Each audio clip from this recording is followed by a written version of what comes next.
안녕하세요. 부동산 비밀노트 집고양이입니다. 오늘 부동산 갭투자 2강이 나왔는데요. 제 강의는 5분에서 10분으로 강의는 짧지만 하나씩 확실히 알려드리겠습니다. 1강을 못 보신 분들을 위해서 1강 내용을 간단하게 정리하고 2강을 바로 시작하겠습니다. 1강 때 내용을 정리하자면 갭투자는 시세 차익을 목적으로 주택의 매매 가격과 전세금 간의 차익이 적은 집을 전세를 끼고 매입하는 투자 방식이라는 걸 배웠고요. 제가 여러분들에게 알려드리는 갭투자 역시 몇 억씩 드리는 갭투자가 아니라 1,000만원, 2,000만원으로 소액으로 갭투자하는 방법을 알려드린다 라고 말씀드렸습니다. 더 나아가서 전세 금액이 상승하여 투자했던 금액을 회수하고 그 금액으로 또 재투자를 할 수 있는, 다시 말해 갭투자가 갭투자를 낳는 매물에 재테크해야 한다는 것이었습니다. 화면을 보시면 왼쪽부터 1번 매매 대금 3억, 전세 2억 8천에 맞춰진 매물을 갭투자 2천만원으로 재테크를 해놓은 상태에서 2년을 보유했더니 전세 금액이 3억이 되어 2년 전 투자금 2천만원을 모두 회수하고 3번처럼 새로운 매물에 재테크를 가능하게 한다는 것입니다. 바로 갭투자가 갭투자를 낳는 최유효 이용 재테크를 해야 한다는 것을 배웠습니다. 이렇게 성공적인 갭투자를 하려면 세 가지 조건이 필요하다 했는데 기억나시나요? 갭투자 성공 조건 세 가지. 첫 번째, 집값이 올라야 한다. 두 번째, 전세값이 올라야 한다. 세 번째, 전세가율이 높아야 한다. 이 중에서 세 번째, 시장조사를 통해 예측 가능하거나 이미 전세가 맞춰져 있는 경우 확정이라고 1강 때 모두 말씀드렸고요. 앞으로 우리가 해야 될 일은 1번과 2번의 확률을 높이는 작업이라고 했고, 이 작업은 앞으로 강의를 통해 계속 진행될 예정이라는 것까지 기억나시죠? 1강에서는 신축에 재테크해야 한다가 주제였는데요.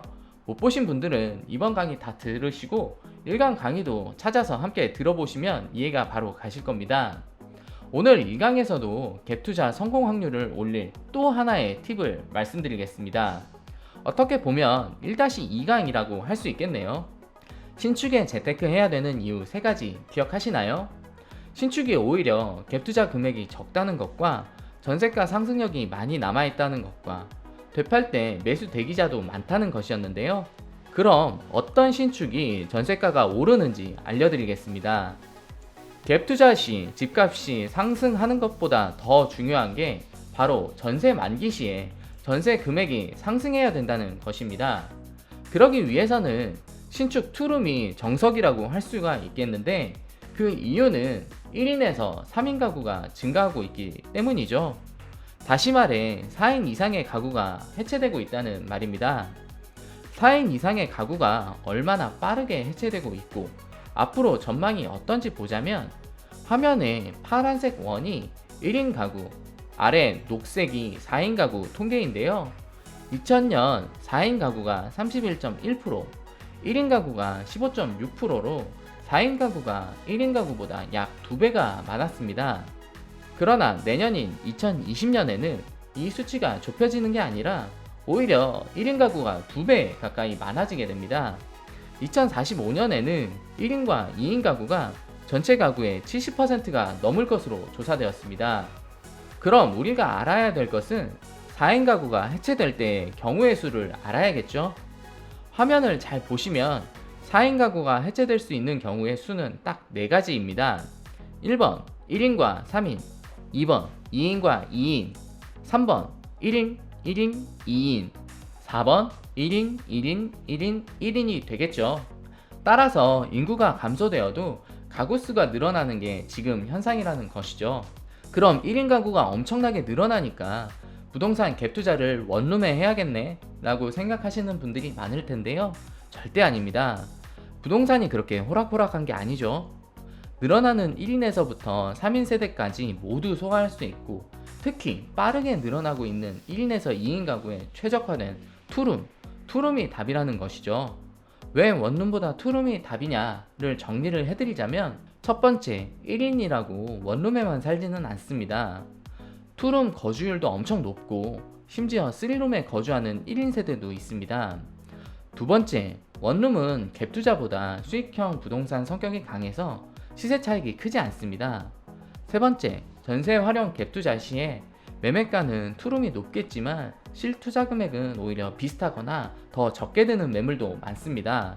네 번째, 원룸의 전세금 상승력은 그 한계가 명확하다는 것입니다. 그렇기 때문에 앞서서 말했듯이 원룸보다 투룸의 실투자 금액이 적을 수도 있다는 것이고요.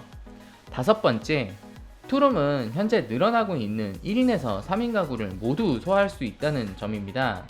따라서 1강에서 배운 부동산 갭 투자는 신축에 재테크를 해야 한다는 것과 오늘 배운 어떤 신축인가를 종합해서 갭 투자를 한다면 신축 투룸에 해야 된다는 것을 바로 알 수가 있겠죠. 물론 예외 지역도 있지만 일단 정석부터 알고 가면 되는 겁니다. 갭 투자 성공률을 하나하나씩 올려나가자 라고 말씀드렸는데, 그러기 위해서는 구독은 필수고요. 알람 신청까지 꼭 해주셔야 다음 강의 바로 이어보실 수 있겠죠. 부동산 갭 투자 1000만원, 2000만원으로 서울에서 충분히 가능하니까 그런 매물이 궁금하신 분들은 저에게 상담 전화 바로 주시고요. 스스로 공부해서 재테크 해봐야겠다 하시는 분들은 제 강의를 참고하시면 될 것 같습니다. 다음 강의는 여러 갭 투자 방법 중에 앞으로 여러분들이 하셔야 되는 갭 투자 방법을 알려드리겠습니다. 지금까지 부동산 비밀노트 집고양이였습니다. 감사합니다.